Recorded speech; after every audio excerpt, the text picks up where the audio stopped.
PlayerUnknown's Battlegrounds is currently one of the most popular games out there, so you bet your bahooty we're gonna make a show about it. And I don't even know what a bahooty is. And still I'm betting it, well I'm betting yours. This is the top 7 things that PlayerUnknown's Battlegrounds really needs. My list of suggestions for improving the game greatly. Now this isn't gonna be one of those videos where I go through everything that sucks about it and how it could have been made better. This isn't a redesign of the game. This isn't what I did with the crew, not what I did with Diablo 3, not what I did with GTA Online. No, this is just the game, like the formula that we have now, with the mode we have now, with the weapons, with the spawning, with the game mode we have now, but the little tweaks that can be made so that it's not horrible anymore. Not that I'm saying that it's horrible, it's just kind of making you wonder, how many people bought this? Which, to be fair, is the same reaction I have with the Friday the 13th game. It was also, again, a great idea, horrible game for many reasons. Well, mostly one reason. Kind of the same reason why PlayerUnknown's Battlegrounds also has problems. I'm not gonna get to that. That being said, let's get it started with number 7, a night map. There's a dusk map out for the game right now. It doesn't really change the lighting to the point where you can't see players anymore, but it does make it a bit difficult to discern certain shades because of the glow of the sun. There's also rain in the game, which pops up about once every blue moon, and that also makes the visibility more of an important factor. So adding a night map is just the next logical step. And if you say to yourself, well, if there's a night map, then how will the players see each other? Won't they spend hours just looking for each other? Well, no, because the game constantly restrains the area the players can actually use, so in the end everybody's still going to be forced into that tiny circle where they'll all die because some of them have night vision goggles or scopes with infrared. And here's the kicker, they should not add those items. No infrared glasses, no infrared scopes. It's bad enough that you can be completely screwed because through all your rummaging you didn't find one scope, but everybody else did. Adding more luck factor by adding night vision, oh god no. The game is based on too much random chance as this, so not having those in the game would be an improvement. It would even the playing field. Everybody's gonna be in the dark here. Who knows? Maybe melee weapons would actually do something now. Or pistols. Number 6. A gun range. Have you noticed that if you're a bit new to the game, you have no clue how the weapons behave? You don't know what's the bullet fall off. You don't know what's the crossbow fall off. You don't know pretty much anything. You pick up a weapon in game and hey, if you start firing to see I wonder what the recoil is, I'm gonna test it, yeah, you're dead. Someone heard you, someone's coming to get you,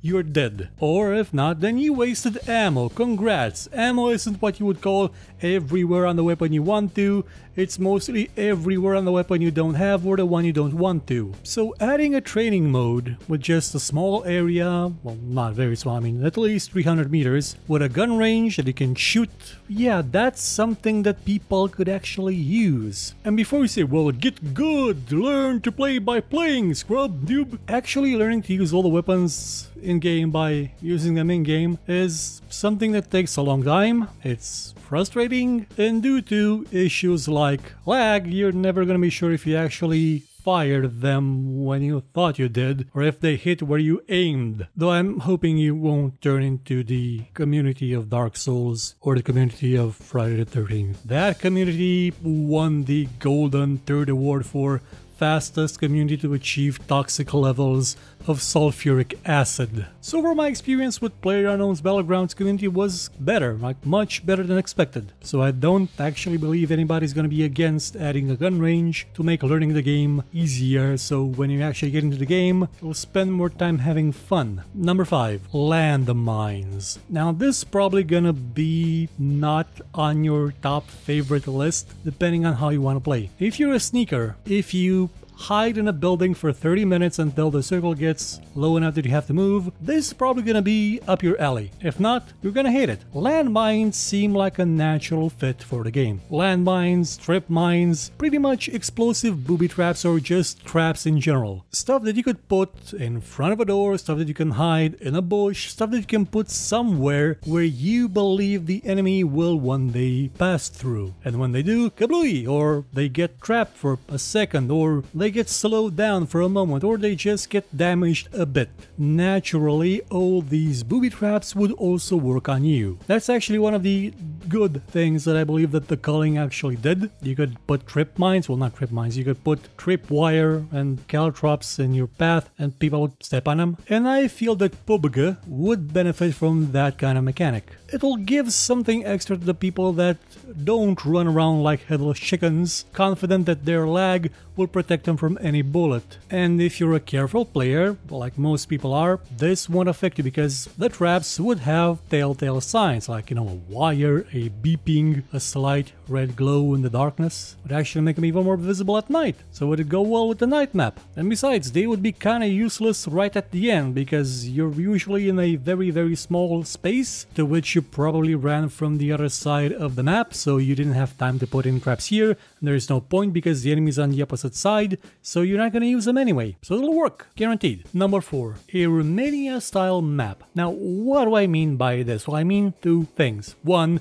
have it be set in Romania for reasons that will become apparent later on, and because Romania has a very diverse ecosystem. In the span of a couple of hours, you will go from snowy mountains to the seaside, passing through plains, through hills, through forests, even through some mud volcanoes and geysers. You have a very diverse ecosystem that is by default compacted into a very small area, and you can compact that even further in a map the size of the one that you find in PUBG. We don't currently have any snowy areas in the game either, so this would be a good opportunity to add them before the inevitable snow map. Also, the reason why you would want to add a Romania map is, well, why wouldn't you? I mean, Romania went through communism, 100 people killing each other for chicken dinner, that doesn't sound all that far-fetched. There being usable clothes scattered everywhere does, however, and weapons too, we weren't all that big on them. But most importantly, the game already has a very important element that is central to Romania's culture, the Dacia. Which leads us to number 3, a more realistic Dacia. You know the car, right? The 4-seater one, not the Jeep, not the buggy, not the bikes. It's the car, the regular car. That is a Dacia. That is the car that has defined this entire country for half a century. And some of the models still in use are about that old. It's a simplistic car, it doesn't really have electronics in it, apart from the spark plugs, and some would argue that the headlights are not made of evil spirits, though judging from the way they stop working sometimes, they may be made from evil spirits that sometimes don't want to cooperate with the living. This is a car that is completely and utterly Romanian in nature, and there are a few inconsistencies between the game car and the real one. For one, it appears that the game car can only fit 4 people. I mean, it only has 4 seats. That's not correct. You can fit 6 people in a Dacia. They won't be comfortable, but you can fit them. You can even fit a pig. You can actually fit a cow in back seat. But most importantly, a Dacia, although it is a very reliable car in the sense that you can fix it with spit, some elbow grease, a hammer, and shouting, very loud shouting, it does tend to break apart sometimes. And the one in the game doesn't. It will not randomly explode or randomly stop working, which it should. You see, a Dacia can sense your fear, can sense your anxiety. If it detects a certain level of urgency within you, it will stop working. Again, it's because of the evil spirits within the headlights. So more realistic Dacia that will sometimes randomly stop working, that would be more in line with actual reality. It would make the game more realistic, more palpable, more Romanian. Number 2, working physics. I wouldn't say the game has necessarily accurate physics. It doesn't have them in the way the characters move. It doesn't have them in the way the characters hold their weapons, or especially not in first person.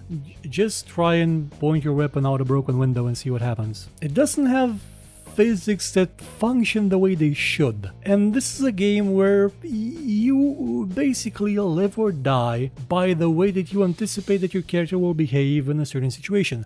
Will my character be able to jump over this hole in a fence, or will he collide with an invisible gigantic wall that's in this empty space? Can my character go out through a window? Will pressing use on this door open it or not? These are very important questions that have uncertain answers at times. Also, similar uncertain answers come from questions like, if I press right click now to aim, will it enter first person mode or third person person mode, and if it's third person, will my head completely obscure the reticle, making the aiming completely worthless? I have no idea until I try it, and by the time I do, I'm dead. It's these kind of details that need to be ironed out by the time the game leaves early access. But most importantly, the game needs, number 1, optimization. Look at this thing. Now I ask you, what chance did I have? My frame rate dropped to nothing on an RX 480 running an Ivy Bridge i5 just by being shot at. It dropped to nothing. And I wasn't even running the game on the high settings. I turned off a lot of the settings. Apart from textures, because the textures, once you load them, they're there. And draw distance, so I can see people shooting at me from long away. I don't even use anti-aliasing because anti-aliasing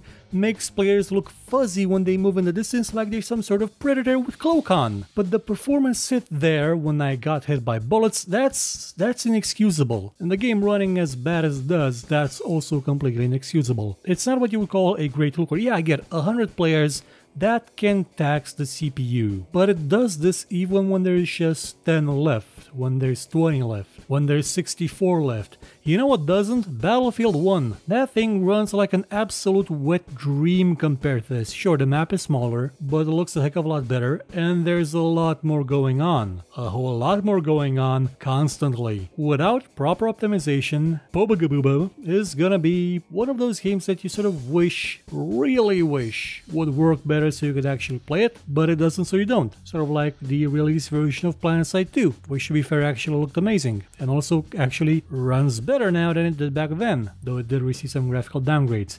And that's a game with more than 100 players fighting at the same time in the same place, with more effects going on screen, with maps that are bigger than this, much bigger. There is room for improvement here, and I really hope they manage to do it before they go out of early access, which should happen at the end of the year, hopefully. I mean, they said it was going to happen at the end of October. No, the first it was September, then it was October, then it's the end of the year, and this is going to die in early access like all the other ones, just like DayZ, just like H1Z1, just like The Calling, just like every one of these goddamn games. None of them are ever going to see the light of day complete.